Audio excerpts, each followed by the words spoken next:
here we are, 10 months later, and boom, we have our building permit. We are ready to build our house.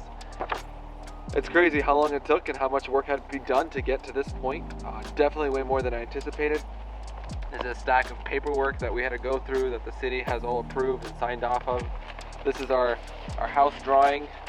I didn't imagine that I'd be an owner of an acreage. I always wanted to, always dreamed about it, but to be sitting here now is unreal. This is definitely unreal. We're really, really grateful and happy that we can be doing this together as a family. Just wanted to let you guys know what we had to do to get to this point, to get these papers to be sitting right here and to be signed off with the city approved stamp that we can build. It was definitely a process. It wasn't something that took overnight. Once we found this property and we found that it met all the criteria we wanted, which was a field, forest, a body of water, large enough space for kids to run around, secluded enough from neighbors that it's not, you can't see into your neighbor's dining room, kitchen window. Once we realized all the criteria were met, we realized that in order to buy this property, we first either needed to take out a loan to buy it or sell our house. So we decided to go the option of trying to sell our house for sale by owner, which was its own process and it can be its own video if you guys are interested in how we went about it. But within a couple days of posting, we got multiple offers. We chose the offer we wanted, moved forward with that. When with the cash that we got from selling our house, we were able to buy this land for cash. Now that we had the land, we were like, okay, well now we need to figure out what are we gonna build on it? And that's when the pen, paper sketches came out, and this was hours and days of thinking and talking, of looking at different plans online. You guys, there's so many different ideas out there. I lived in the same house my whole life, so the idea of creating something that I wanted to was foreign for me. My wife, on the other hand, she moved every couple years, so while moving, she identified things that she's like, I like this in a house, I don't like this. And I had to do some catching up. There were some non-negotiables that we had, both of us. As always, this is something you want to talk about. What is your must for your house? So for Anna, for example, one of her musts was she wanted a big linen closet. Store the linens for guests, for kids. She also wanted a decent sized laundry room. We love hosting people. We're family, friends, youth from church. And that required a bigger living space. So one of my non-negotiables was we need a bit large enough living space to host get-togethers. Another non-negotiable for myself, or not non-negotiable, desire. This was a desire. I really wanted a coffee station. Saw it in a couple houses. It's an area separate from the kitchen, like between the kitchen and the dining room, with just a station where there's tea, hot water, where people can treat themselves to what they want in terms of tea or coffee. Another thing that I really valued growing up was we only had 2 bedrooms in our house for the kids. 1 bedroom for the boys, 1 bedroom for the girls. And that really helped us, although we didn't value it at the time, learn to live together, need each other, depend on each other, learn how to work around each other. And I really want that for our kids. And also, we cannot forget that we always want a garage, something bigger, spacious. With all those non-negotiables in place, we decided to start drawing with pen and paper. It took weeks and weeks, actually, of us drawing. As soon as we kind of got an idea, got a little bit solidified, I started actually drawing them in AutoCAD. You can use SolidWorks, there's a lot of online software you can use that would help you really draw what you want and visualize the thickness of the walls you need to account for. Walls are not just a line on a paper, they're actually, there's a thickness to it that you need to account for. Are the doors sizes? There's so many different factors that you can't think of or realize or take account for until you've drawn it in CAD and get a real representation of all those dimensions. Once we were in a place where we were happy with our AutoCAD drawing, that's when we involved an engineer.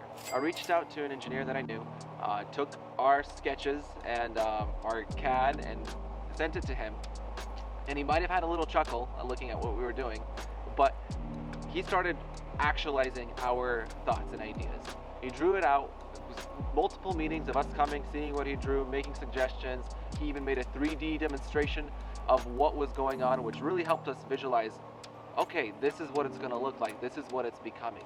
So as soon as we finalized our drawing, he started working on the structural analysis, the trusses, the joists, how are they supporting the weight, and that's super important for the county when you're submitting your building plan. He also worked up a plot plan, which is a aerial view of what the property would be looking like, where the house will be standing, what are the setbacks, what are the dimensions, where's the septic gonna stand, where's the power gonna come from. No matter how much we drew, no matter how much we thought, there's always gonna be changes. And those changes actually do end up costing, and you want to do those changes as early as possible. So really finalize what you're looking for in a house as early as you can. Once you pay, you're able to schedule with the county to have them review your permits. So all the paperwork that you've been collecting that we'll talk about here in a little bit, you want to schedule this early on, especially right now during our COVID time. This took us 3 months essentially. After we scheduled, they put us 3 months later. So this was a big buffer in our time. I'm just gonna start listing of things we had to do to get this property set up and ready to get the building plan approved. So once we got the engineering done, we got the plot plan done, we got the changes done, the first thing that needed to be done was a perk test. Thankfully, actually, there was a perk test done for this property before we started building. Perk tests, I think, in our area are valid for 2 years. So perk test is where they take a big excavator, they dig out a shovel of dirt where your drain field is going to stand.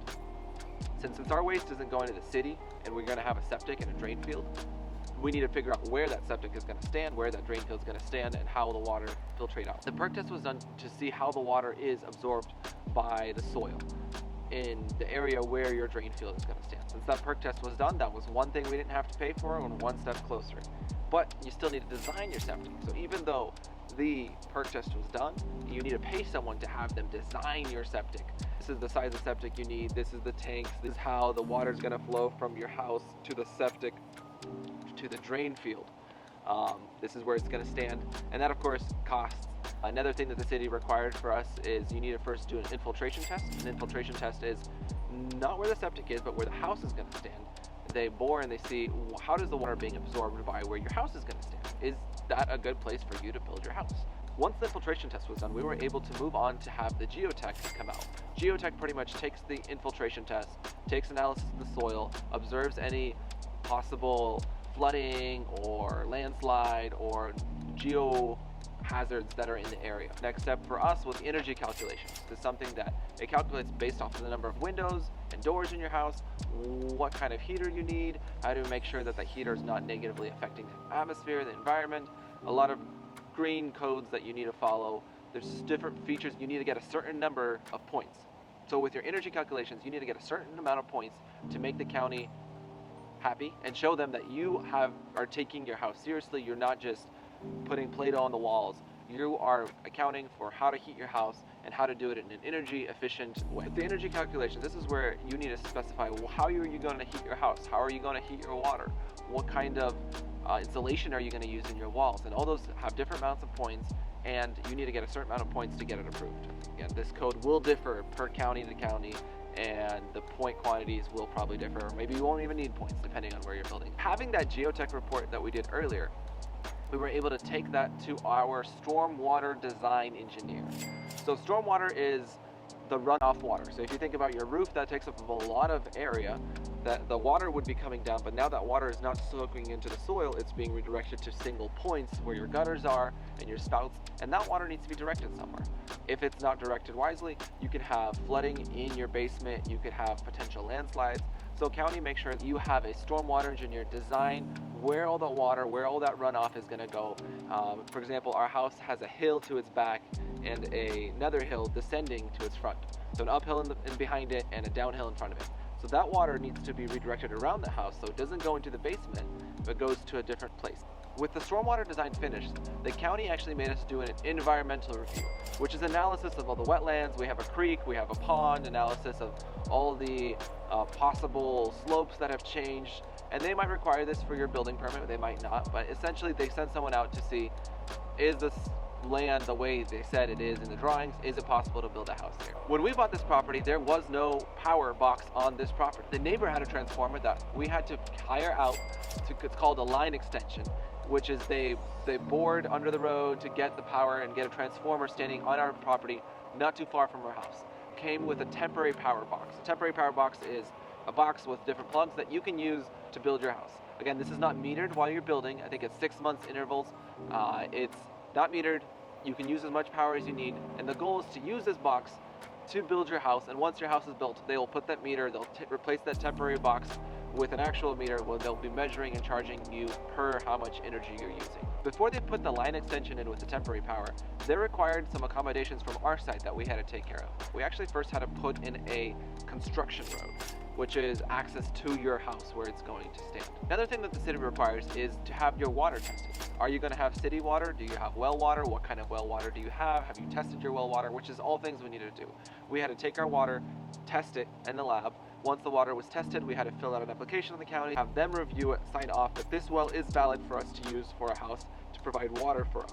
All this paperwork put together, we brought it to the county, said, here you go, take a look. And they started reviewing the process. Again, this took way longer than anticipated, different speed bumps. You want to be contacting your county on a weekly basis saying, hey, what's going on? How can I help? What needs to be done? What's missing from my paperwork? If you want to get it done as quick as possible. And that's something I didn't know. I assumed, I trusted the process. Ask, see what you can do to keep the ball rolling. If you're not pushing the ball, it ain't rolling. Unfortunately, that's the way it works in today's world, in our county. So you got all your paperwork together, you submitted it to the county, they reviewed it, they gave you corrections, you fixed those corrections, have everything done, and they say, you're ready, you're done. But first, you gotta pay. And as always, there's a fee associated with them to give you this piece of paper, which is your building permit. Again, these are prices that we paid, and we wanna just inform you guys, this is what it cost us.